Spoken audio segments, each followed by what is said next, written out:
Ouça agora, Dia a Dia com Deus.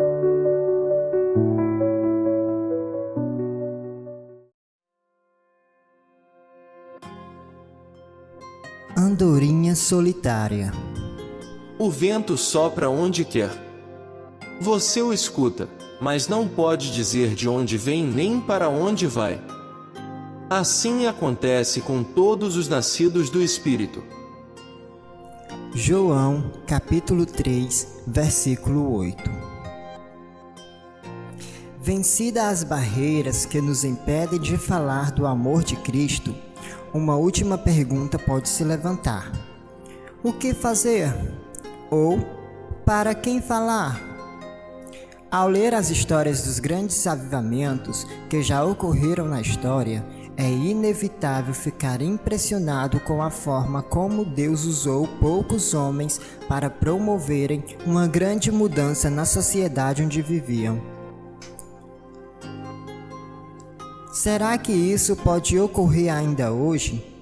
É possível que a sua própria vida, transformada e avivada pelo Espírito Santo, seja o estopim de uma mudança em toda a sociedade brasileira? Jesus afirmou que o vento sopra onde quer, você o escuta, mas não pode dizer de onde vem nem para onde vai. Assim acontece com todos os nascidos do Espírito. João capítulo 3, versículo 8. Os sonhos e os desafios que você recebe de Deus com frequência parecem estranhos ou mesmo absurdos. São como o vento, que tem um caminho aparentemente aleatório.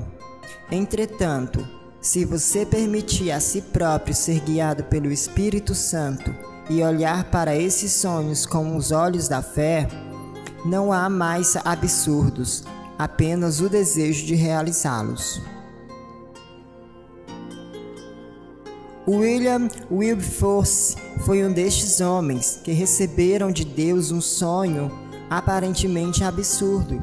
No século XVIII, a Inglaterra era a maior potência mundial e uma parte considerável da sua riqueza vinha do comércio de escravos. Mesmo que muitos considerassem a escravatura indesejável, a nação não podia e não desejava abrir mão de toda a receita resultante dela. Nesse momento, Wilberforce recebeu de Deus a missão de lutar contra a escravatura.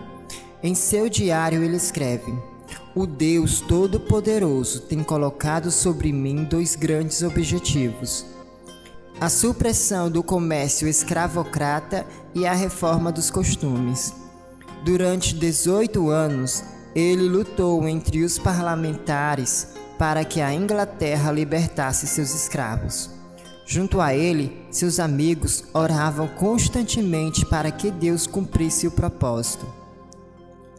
Deus não apenas libertou os escravos da Inglaterra, como a nação passou a usar toda a sua força bélica para tornar o mundo livre de escravos.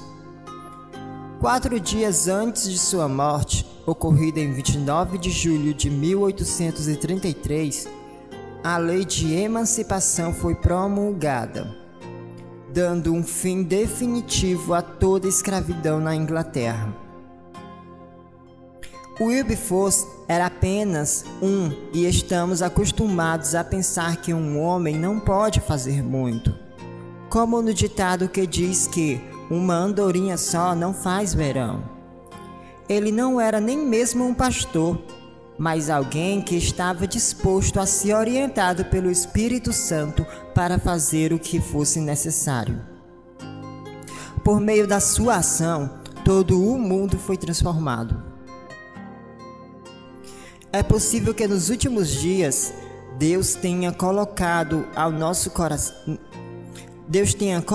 no nosso coração alguns sonhos que são impossíveis. Pode ser algo grandioso, capaz de impactar uma nação, ou algo extremamente pessoal, como a conversão de um querido que continua relutante à graça de Cristo. Não importa o sonho, importa o desejo de ser guiado pelo Espírito Santo ao cumprimento deste sonho. Importa que você esteja aberto à ação do Espírito Santo para moldá-lo de forma que o seu sonho e o sonho de Deus sejam um. O que acontecerá depois? Eu farei o que vocês pedirem em meu nome, para que o Pai seja glorificado no Filho. João capítulo 14, versículo 13.